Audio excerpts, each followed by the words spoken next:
Hey, hello there. I just wanted to do a quick video to talk about the chakra points and the colours and a few other bits and pieces, just for the newbies out there, or maybe not, or people that are on their little awakening and they want to know the colours and whatnot. So let's begin with the first chakra, which is the red one, and that's the base chakra, and it's red. It's a lotus or four petals. It's near the sacral coccyx joint at the bottom of the spine. The flow of energy is it moves in a clockwise direction and connects to the physical aura body. It regulates like lower back, coccyx, adrenal glands, the blood, skeleton, feet, knees, hips, teeth, the nails, rectum, and the spine, and I think that's that one. Right. So let's look at the second chakra. So it's the orangey color, orange. Yeah. So it's the sacral chakra. Um, oh, I don't know. I always get the name wrong, but it's I call it like Swadhisthana.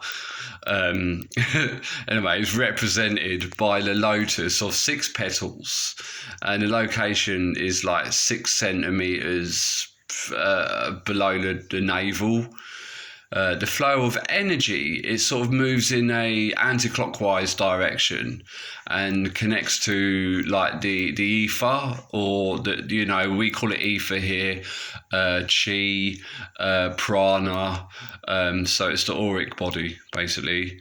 And it regulates like the ovaries, the testes, kidneys, bladder, the prostate, the pelvis, body fluids, adrenal glands as well, large intestines, and the lower back, like sacrum. It's associated with like your sexuality and sensation, like mentoring and like honoring and like nourishing like ourselves, and it's like the creativity kind of side. Right, so let's go on to the third chakra, which is the solar plexus chakra, and it's yellow. And say this Sanskrit name is like Manipura. It's represented by like a lotus of 10 petals this time, and the location is the solar plexus, which I said that.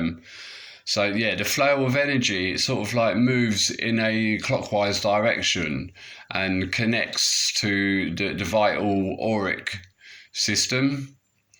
It regulates like the pancreas, stomach, liver, spleen, the gallbladder, small intestines, the abdomen, and back, and it's associated with like the inner peace and your personal power, self-confidence, self-worth, self-acceptance, and trusting and accepting our gut feeling. Yes. So let's move on to the green, which is the heart, and I think everyone knows that one. I think that one and the solar plexus for some reason. So it's the green one, and the name Anahata is ANA HATA, I think. Anyway, it's a lotus of 12 petals, this one, and the location is in the middle of the chest. The flow of energy is moves in a anti-clockwise direction and connects to like the astral auric body, or I guess the emotional, is to do with the emotional side, and it regulates the heart, lungs, circulation like through your hands, shoulders, your breasts, and upper back. And it's associated with obviously the love, generosity, compassion and forgiveness. So, yeah, I said that one pretty quick, but I don't know if there's any more.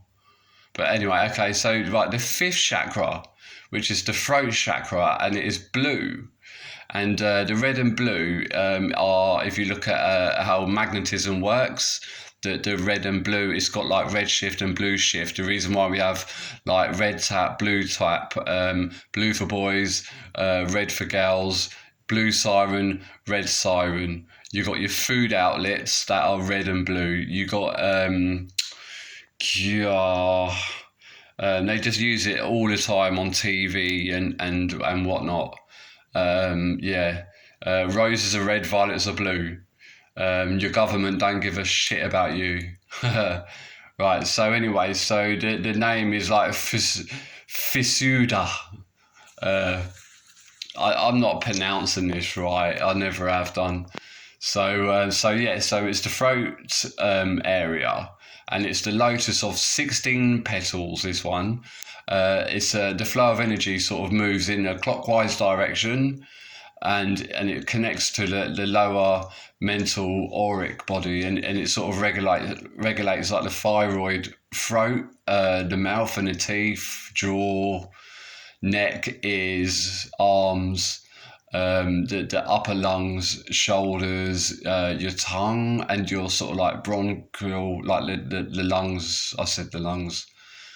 And it's associated with like communication, willpower, truthfulness, which we need a lot of in this world, setting boundaries and expression. So that's that one.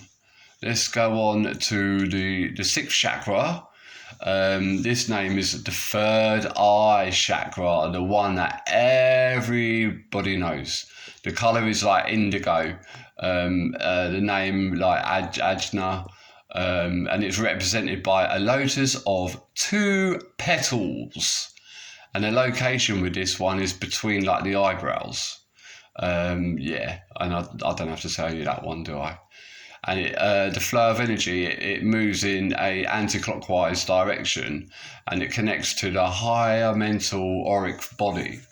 It regulates the pituitary glands, the eyes, the nose, your sinuses, your head, and your face. It's associated with like wisdom, detachment, discernment, inspiration, knowledge, and trusting in a higher source. So and it's to do with like intuition and imagination. The seventh heaventh chakra, the last and the final one, which is the crown chakra, and it's purple, and that's the reason why royalty wear purple. And I'll just throw this in there, what I found out the other day. You got like a very rare mollusk that only produces this colour like it the way it does. It's such a nice colour, and it's very rare, and I'll just throw that in there anyway. So so it's like a violet colour, and I can never say this word, Sahasrara. Sahasrara. Anyway, this one is a lotus of what, everyone? Yeah, it's 1,000, this one, and this is located on the top of the head.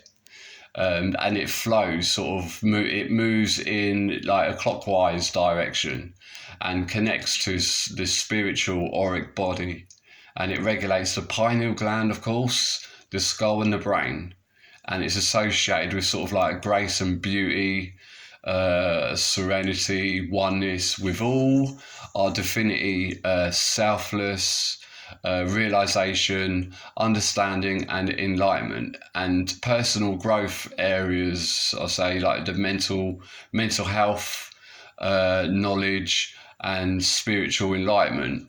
Yeah, so that's that one, and you didn't have to see my ugly mug for that one. So yeah. I think that would do. Yeah, you can have a little quick look at my room, and there you go, look.